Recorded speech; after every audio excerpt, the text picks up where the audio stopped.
Hey everyone, welcome back to another episode of But Why Though Reviews. I'm Kate and I'm here with Matt, Hello. and we are back with another South by Southwest review. This time it is about the Anne Hathaway rom-com Idea of You. Matt, did you know anything about this movie when you walked into it? No, I was dragged to this movie.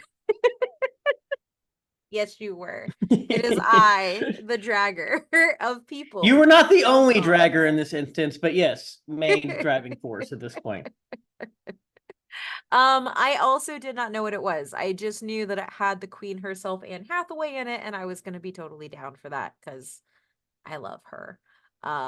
So yeah, let's do a quick synopsis. The Idea of You is directed by romantic comedy veteran Michael Showalter and written by Showalter and Jennifer Westfeldt and adapted from a novel by Robin Lee. 3 years after her divorce, why did I say Diverse. diverse? 3 years after her divorce, Solène, a 40-year-old single mom, is ready to embark on a new adventure, camping by herself. Her husband is set to bring her daughter on an epic Coachella adventure with backstage passes to her favorite band, August Moon, or rather, her favorite band from the seventh grade. But when an unexpected business trip resets all of the plans, Solène winds up in the VIP section of Coachella. There, she accidentally wanders into 24-year-old Hayes Campbell's trailer. She starts an unexpected romance, but what can a 40-year-old and the lead singer of August Moon have in common? Apparently, a lot. Matt, what did you think about this rom-com? um, it was interesting, for to say the least. It was better than I expected. I know for those of you who don't know, that we do watch quite a bit of rom-coms that come out, depending on if they're interesting or not. Rom-coms are the weird part where there can be either really good or really, really bad, and I found a no in between. And this one obviously is based on a book, so I can't say it's completely new because they got the idea from somewhere, but I do think it was different than some of the stuff that we came out with or that we've seen in the last quite a few years. And so I think it was a very unique thing in what they ended up doing in this movie. Yeah, I really, really liked it. I liked it a lot. So it's weird because the more I sat with it, I didn't dislike it. I just realized that this has been a genre of story for like Korean idols and like webtoons and K-dramas for a while. And I think that this is a really good take on that idea. I really like Anne Hathaway's character and the fact that she, even when the age issue is center, she's not trying to be a younger person. She's just trying to be who she is and not get made fun of, which I thought was really interesting because I think a lot of the times when we have age gap rom-coms, it's very much like there is a section of the film where that person is doing very cringy things to look younger, and they never make Anne Hathaway's character do that, which I really, really appreciated. No, obviously, I mean, for being an age gap one, obviously we get the older woman, younger man in this one. But I totally agree with you of like, once again, like Anne Hathaway's character is not trying to be super young Yep. for the most part. I think she's trying to, I don't want to say like be young, but relive some at first, like try to catch up on some of her life. Because as they mentioned, she's a young mother. She was, married right out of the gate, blah blah blah, and so trying to sometimes get some of the experiences she missed, but overall. She tries to experience them basically now as like a 40-year-old, not like, hey, I Yes. want to go be 20. And then over the course of the movie, she still holds her like, I am still this older woman. Yeah. I am 40. This is who I am. And I think that they do a very good job of that. Obviously, I've the funny thing about this is we kind of have a little bit more background because obviously being at South by Southwest, we get Q&As and everything. And I think the way they were able to talk about the movie, like the cast and some of the the directorial and producers and everything, even Gabrielle Union talked a little bit about like, because obviously her husband and everything, kind of give a little more insight into this movie of kind of like the women's perspective of what they were going for, and from Hmm. like being a woman, an older woman, you don't just die at the age of 25, or in this case, you Yes. don't die or and become nothing after you have a child, which is kind of main premise. And I think they do a very good job for this one. Yeah. Because I know we've seen a lot of like women empowerment movies that both you and I have laughed at over the past few Yes. years, hashtag feminism, whatever else. And I think this one does a very good job for what they're doing. And I think, and even showcasing the issues of women that women go through, and it's not even so much the what the women do as so much society. And I think when you Yes. take a step back and how that translates to all, I think it's actually does a very good job of showcasing a lot of things in a lot of different stages, whether it be relationship, whether it be age gap, whether it be fame, whether it be having a mother, whether it be older, everything all in here. And I think it does it actually very well. Yeah, there's that line in the movie, "Nobody likes a happy woman," and I think that that actually, like, I know that, like, in the Q&A that they said that that summed up everything, but I do actually think that that sums up everything that Celine has gone through, because whether it's her ex-husband not wanting her to be happy, society not wanting her to be happy, or, like, these 20-somethings not wanting her to be happy, like, her happiness is never central, it's the fact that these other people don't have access to her or her love interest in the way that they want, that they take it out on her. And I think what I really liked about the film is that there's two kind of like key points of conflict. Age gap is one, but the second one is, oh, what actually happens when you get the super popular like pop icon?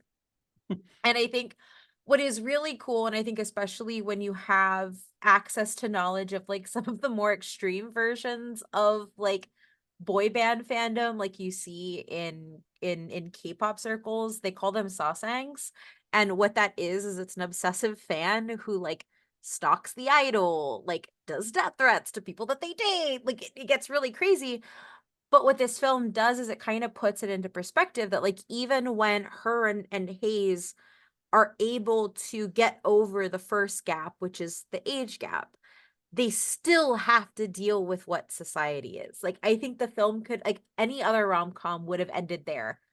But instead, it's kind of like what happens after the rom-com. And that's what we get to see. Like, what happens when the credits roll? What happens when they're trying to just be happy and live their life? And sometimes, not sometimes, but all the time, you can't actually like no matter how much you want something to happen, like society will get in the way, especially if they have deemed you a certain way.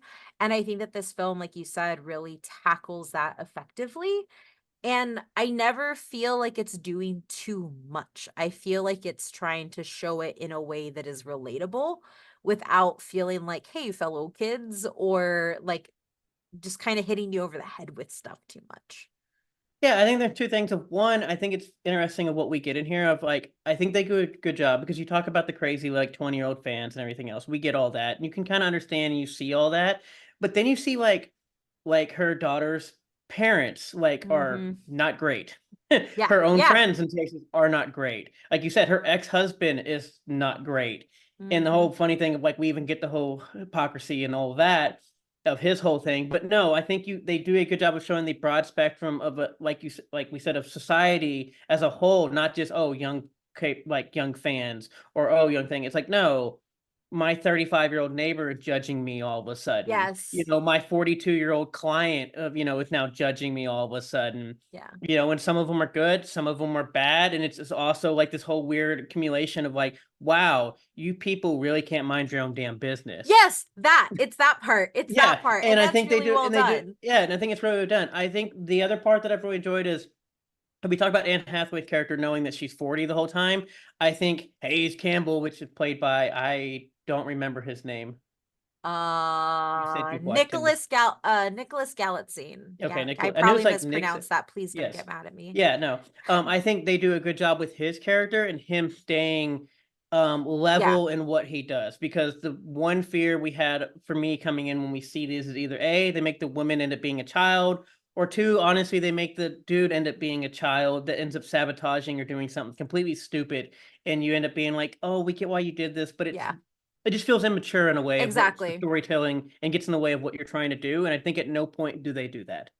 Yeah, no, I think that's a really good call out because I think that like obviously this is Anne Hathaway's film, like she carries it. Oh yeah, Um and I mean, they don't deny that. yeah, no, and they don't, but I do agree that they could have easily made Hayes into like this annoying, obnoxious 20-year-old that is pressuring her to be a 20-year-old.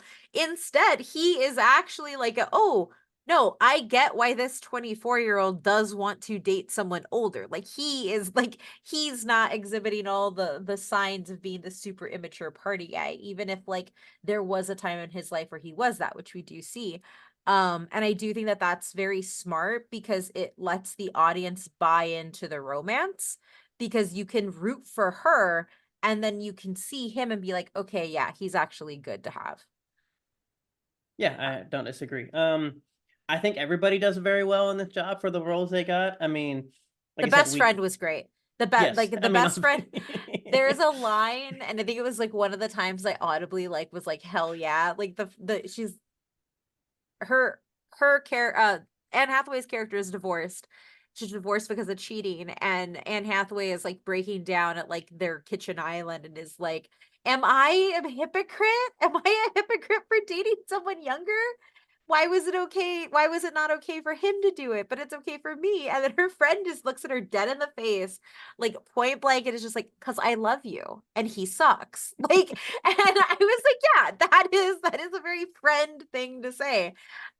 Which I think goes to like the little pieces to make the world and the story that they were building something that you can buy into. Because like all of the mannerisms and back and forths felt like okay, if you wouldn't have said that, you can imagine somebody in your life saying that. And I think that that relatableness is what leads to a good rom-com ultimately.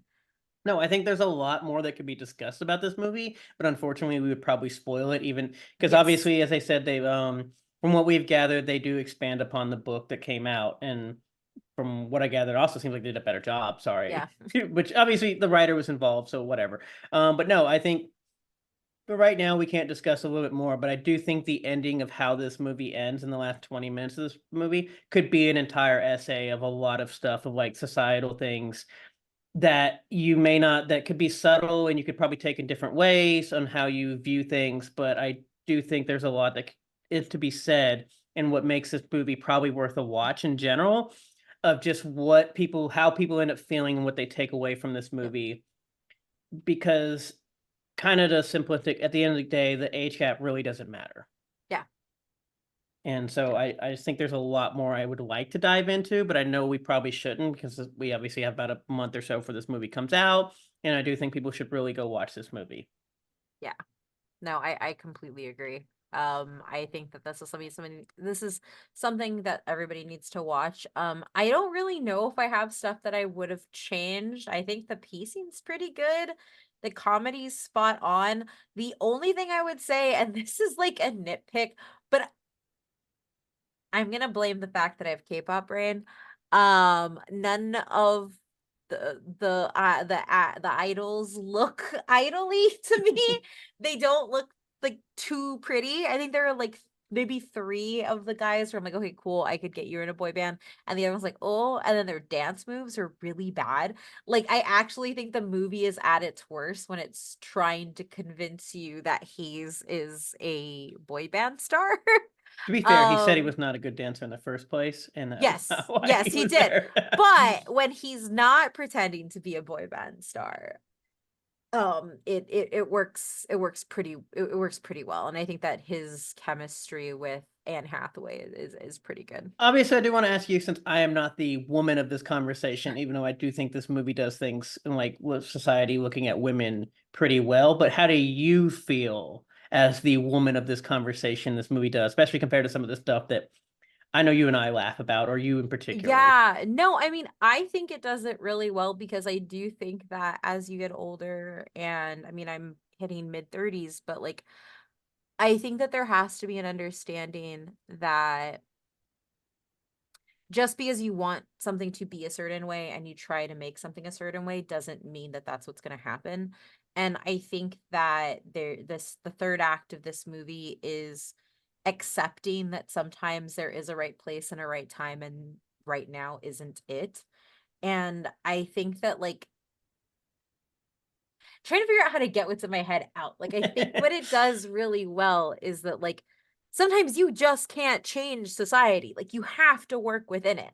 Like it sucks. I wish we could burn it all down.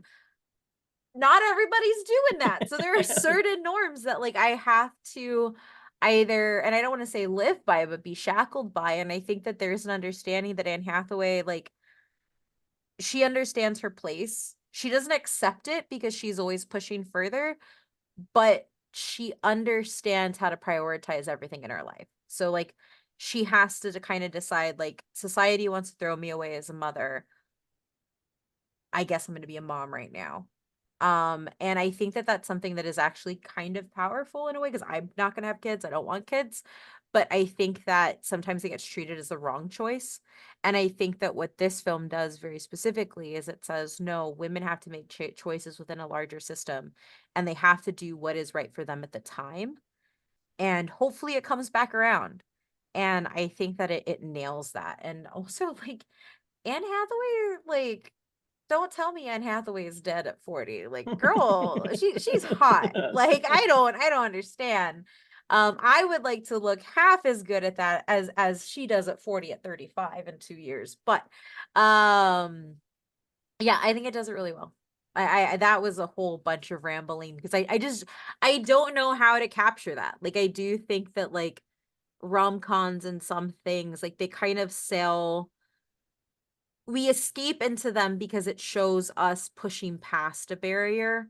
And I think this film is like, no, that barrier exists. It's always going to exist. And just because something worked one time doesn't mean another hurdle isn't going to happen. But that also doesn't mean you shouldn't stop and eventually something good will happen. If any of that makes sense. Women, good. It did good. There you go. I'm hoping the women who Wow. are listening to this Wow. actually understand what I meant like that because it's just hard. It's hard to conceptualize. But yeah, I wouldn't change much, honestly. And it's funny. I gave it an 8.5, and I'm like, man, I should give it a 9. Like I think I put it too low. What do you think it kind of sits at? Do you think people should go watch it, and what would you rate it? Uh, Excuse me. You got me tone off there with all your rambling of women thing. Women, good. Yeah, yeah. But no, I think if you like rom-coms and you're looking for something unique, I think you should go watch it. I mean, based on what we got, because I mean, obviously, a ton of women are involved in this movie. Outside the director, who apparently just loves rom-com, which is still the greatest thing ever. When he came out and said, "I love rom-coms. I make rom-coms. I don't care if you don't like it. We love rom-coms around here." Yeah, Shoalwater was just like, I make rom-coms. Good day. Yes, good day. But no, and I think and at least in my opinion, I feel like they did well. I think it's worth a watch if you like rom-coms, or if if you are a woman of some either older or mother or just any type of like you're looking for something of like a more women-centric rom-com and not just like I'm falling head over Yeah. heels for a guy. I think it's definitely worth a watch, and I think it was a pretty good, enjoyable movie. Yeah, if you want like this is actually a sensible rom-com. Like, does she go gallivant around Europe with a man almost half her age? Yes, but she's actually really sensible about it. She times it to spring break, so her daughter is an inconvenience. Like, it's like genuinely like like Solène makes good choices throughout the film. Maybe some bad ones, but like good ones overall. She's logical about her vacation time. And I Um, agree. Yeah, I think people should watch it. With that, Matt, where can people find you? Obviously, you can find my work along with everybody else's hard work over at butwhythough.net. Check us out and read all of our reviews or watch all of these lovely YouTube videos. And then obviously you can find me on the social webs, I guess on Twitter, formerly known as X or formerly known as It's Twitter. I other don't way. know. Well, sure, whatever. At DATM18, DATTM18. You can find me also on butwhythough.net, obviously, where you can read all of our South by coverage and more. And you can find me at Twitter at Oh My Mythrandier until that hell site dies. And you can read my full words on this review down there in the little description underneath this YouTube video. That's all we have. Like, subscribe, do the things that help YouTubers do the thing. Yeah,